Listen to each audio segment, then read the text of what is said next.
Hi, everybody. The draft is over. We are thrilled with it. What a process this has been. So grateful for the chance to be a part of this year two, and all the work that went into it. We had a great team of people that we worked with collaboratively throughout the college season and scouting in person, on video, doing deep dives in the analytics space. Not only the college players, but also internationally.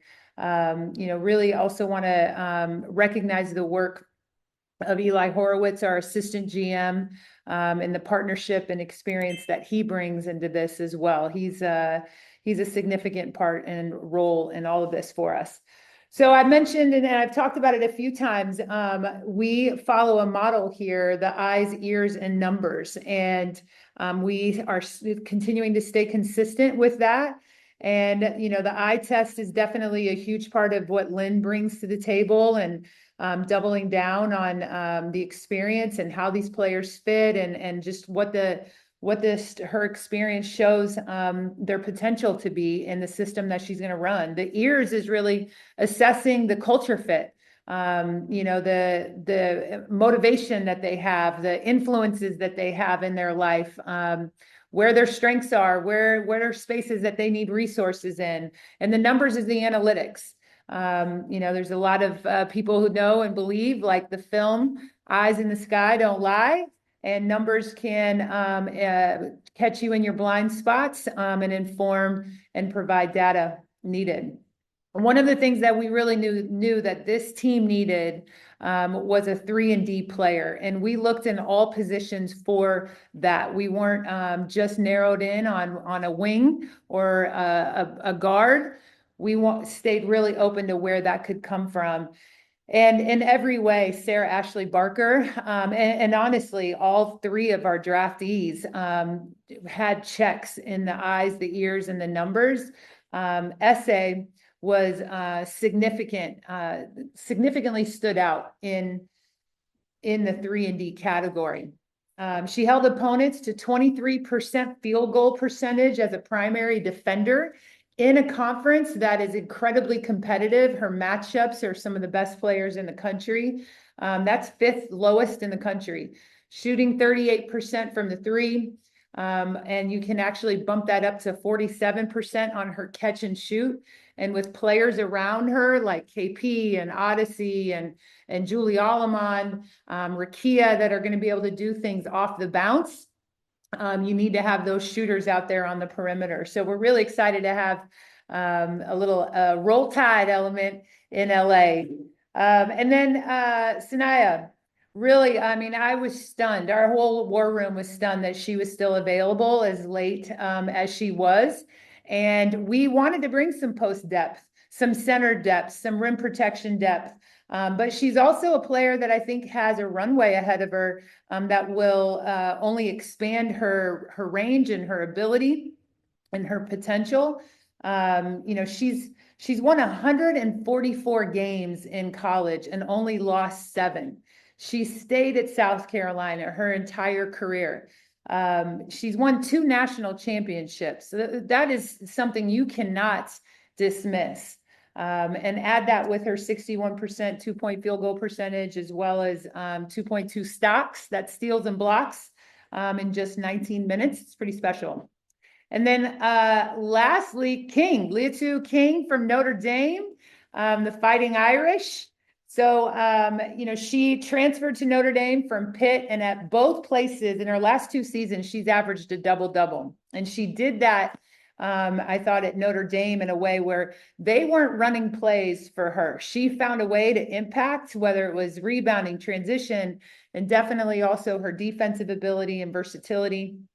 She's a very high shot quality player. She doesn't take shots she doesn't think she can miss or make. And great teammate. Niele Ivey is somebody that we leaned on heavily, as well as talking to Dawn Staley about Sania, and Christy Curry at Alabama, and all of them obviously raved about their players. So really excited about this 2025 draft class. Let's start with DJ from Infinity TV.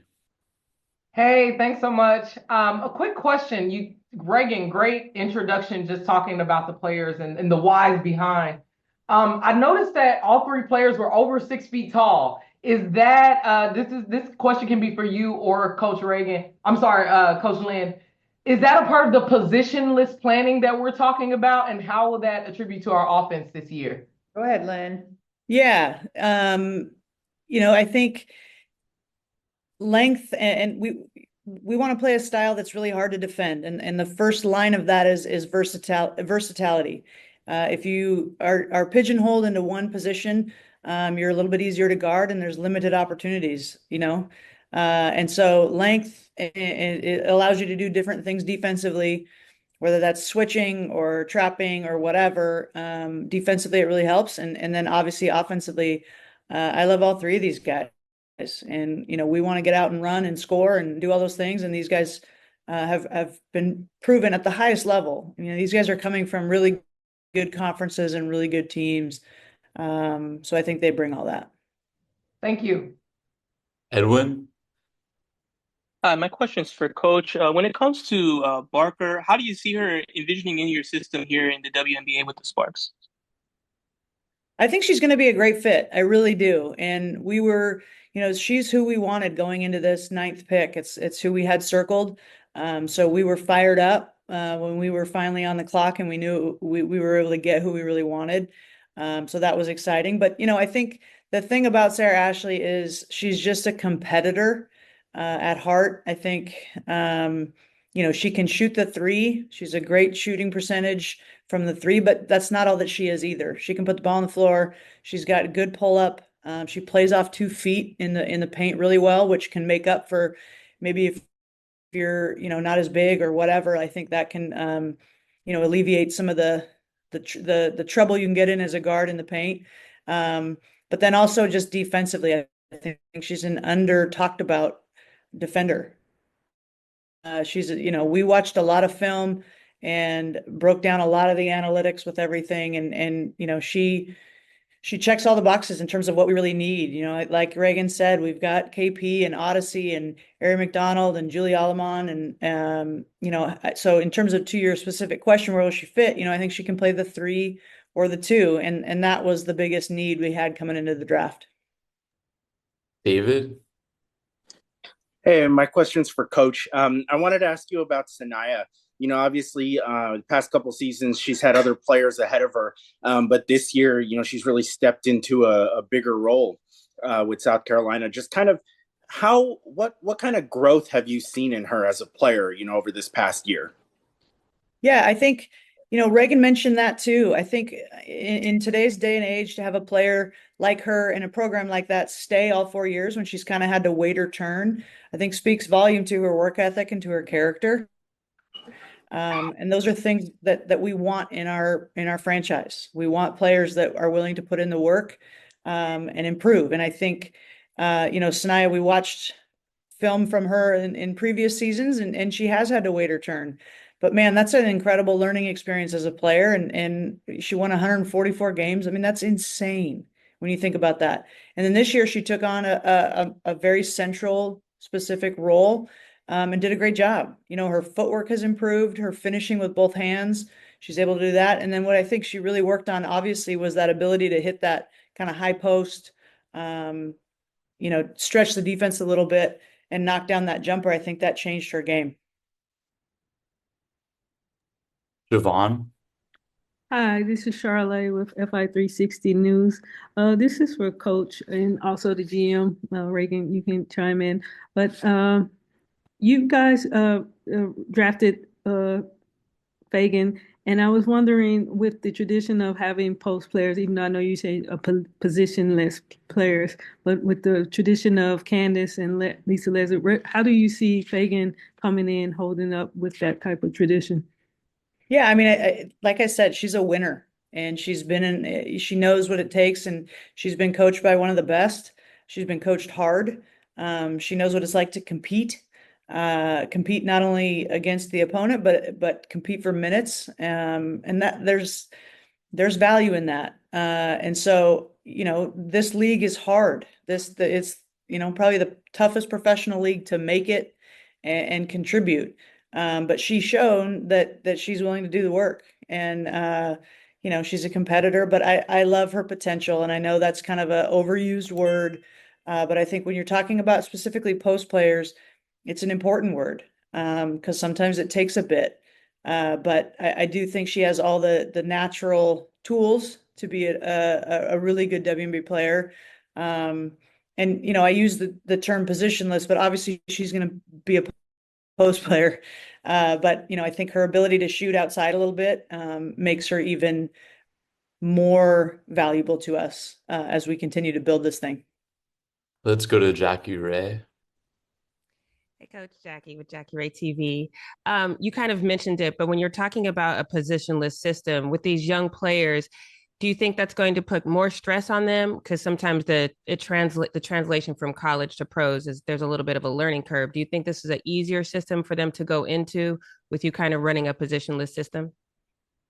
Yeah, I think there's some, you know, it's a system where, you know, players get to make decisions. It's read and react. It's less about, you know, having 27 sets, and it's more about putting players in positions for them to be successful with what they're good at. And I will do that with her. And I think, yeah, I think she has the potential to be, you know, a really good player in this league. And I do think the way we play will help her, because it's not going to be, you know, it's more of a flow and that type of thing. And I think it might be easier to adapt to. You're up, Kahari. Hey, this question is for Coaches Kahari Jones Jr. with the LA Sentinel. Coach Raegan had mentioned how you all were looking for specific players, like someone that's, you know, that fits the culture. You know, she said that you mentioned that you're good to eye test as well. Can you talk about how important is those other things outside of the game that's good for the team? Yeah, I appreciate that question, because that's a huge part of what we're doing from top to bottom in the whole organization.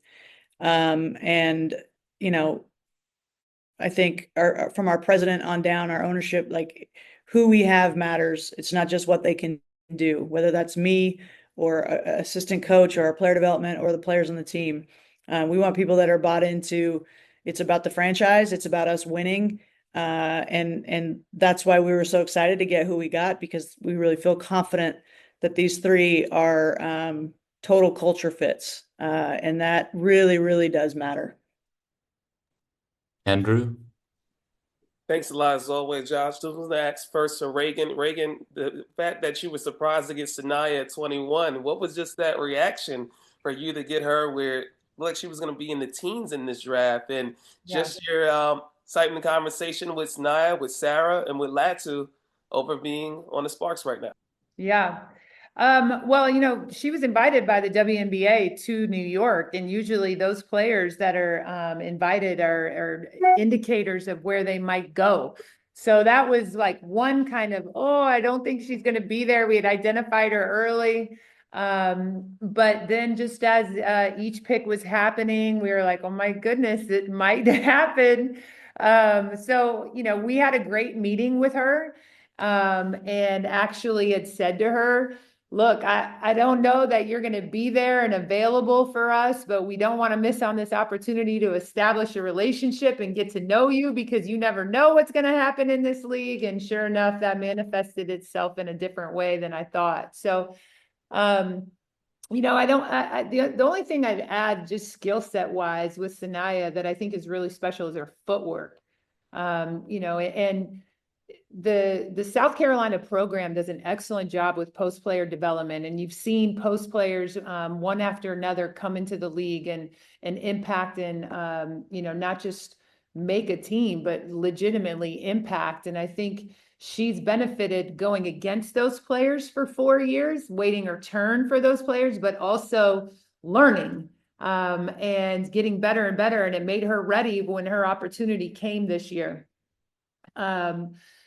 And all the conversations, just really cool, special for each of them. It's a moment, you know, that they're going to remember the rest of their lives. Like, we're going to have this moment every single year of getting to make these phone calls and make these picks, but this is their one and only time. And we are so thankful to be a part of it. It's humbling. You know, on a personal level, it was kind of fun to be able to connect with Leah too, not just in her draft interview that we had with her ahead of time, but also afterwards. She is the daughter of two deaf parents, and I know some sign language and was able to sign with her parents and welcoming them to the Sparks. And that was just kind of really cool that I got to do that and help them feel a part of the Sparks family in a special way. Thanks for your time, Liz. Yeah, thank you, Andrew. Ricardo. Hello, everyone. Ricardo Sandoval from Sparks on SI. Barker's really a do-it-all type of player. I was wondering if her performance in the NCAA tournament had anything to do with her evaluation process, or if you guys already had her really like high on your guys' board. How did that play out, if anything? Well, she was a player that was actually eligible to come out last year. And so we were able to watch her quite a bit last year. And I thought, you know, she made a bit of a risky decision, but she went for it. And I thought that said something about the gutsiness of her. So we were watching her from the get-go of the season because we had already been watching her from a season ago. But it is interesting. Like we like to watch games where this seems like there's no consequences, where it doesn't hurt you if you win or you lose due to net rating and positions in the league. Also some games where there's a lot at risk, and to see how people show up and their consistency. And obviously everyone, I think, is aware of that Maryland game and the double overtime. And I think she turned into a meme. Like, if I send you this picture, it means I did all that I could. And you know, I think that definitely was a cherry on top of her career, although she traded for a win. But her overall body of work led to that choice. Cameron. This is Cameron Ruby from The Next. I know you talked a little bit about culture, and that's such a hard thing to really see until it's all the way in your system. So I'm wondering if you could talk a little bit about what that evaluation process looks like. I know you talked a little bit about what's important, but how you kind of go about discerning whether or not, you know, someone's a cultural fit, and how that played out this year. Well, one thing for sure is I think when you make your culture about a million things, sometimes like it's hard to make those assessments, but we really wanted to make some of the main things in that assessment. And it's, are you a good teammate? Do you know how to show up as a good teammate when things are going your way and when they're not going your way? And you can evaluate that in a lot of different ways. It's also your competitiveness and, you know, how you show up to compete in all different scenarios and even in practice.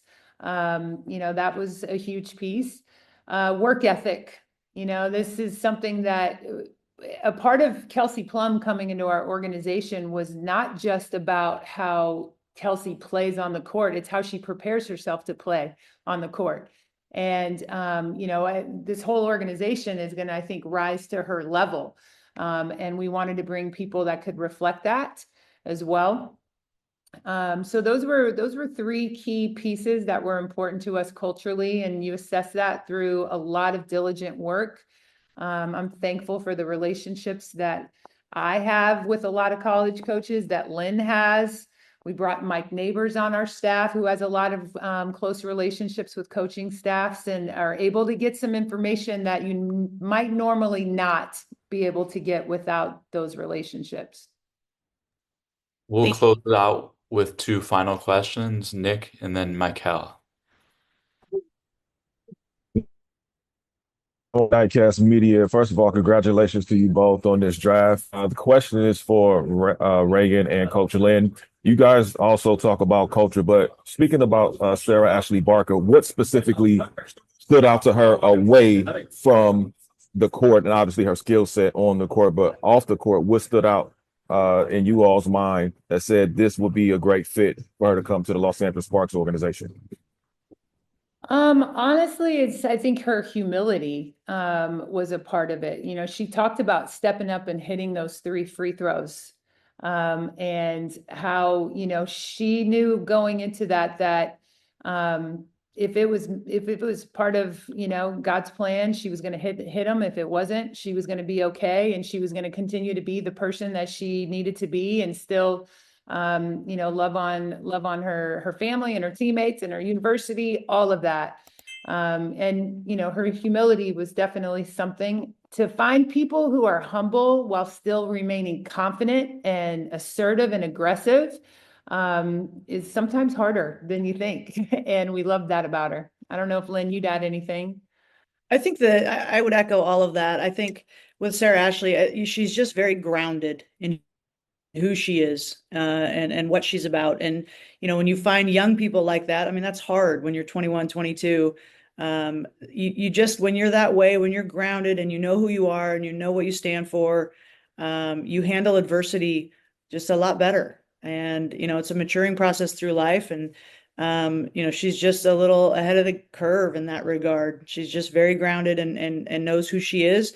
And to that humility piece, knows that she's got, work to do and to improve her game and all those things. And so there's a confidence, humility, but just a real sense of self with her that I think is going to be a huge advantage for her in this league. Last question, Michael. Hey guys, Mike Matthew here with LA Sparks Weekly. My question is for Coach and Raegan. Just when you hear about all three of these picks, you would hear in terms like hard workers and even that they're dogs in the court. Just how does that fit into what you guys already have coming in, from last year, and then of course adding Plum. Go ahead, Lynne. Yeah, it's cool that you pick up on that. I think that's who I am. And it's no coincidence that those are the players that I'm drawn to in terms of, anything that I have, I've earned. And I don't believe that I deserve anything. I'm going to earn anything that I am fortunate enough to achieve or get or whatever. You earn it through really hard work, and you earn it through being humble, and you earn it through not making it about yourself. And I think that's what I want to coach. And those are the teams that if you can get everybody pointed in the same direction and they all kind of have that mindset, you can really do some cool things and some fun things and, get back to the championship ways that the Sparks deserve to get back to. And so I think these three all kind of exemplify in their own different ways. Each of their journeys has been different, but if you look at kind of the thread that weaves through all three, they've had to fight through some things. They've had to wait their turn. They've, all of the above. And I think that's who we want to have. And on top of that, it's not like these three are not good enough. I mean, they're studs. And I think we felt like when we walked out of that war room, like we won the draft in terms of for where we are and who we need and who we want. We succeeded. We got a victory tonight. And I'm sure other teams and franchises feel the same way. They're walking out, but for where we were, where we are, what we really want our franchise to be about, I think we won.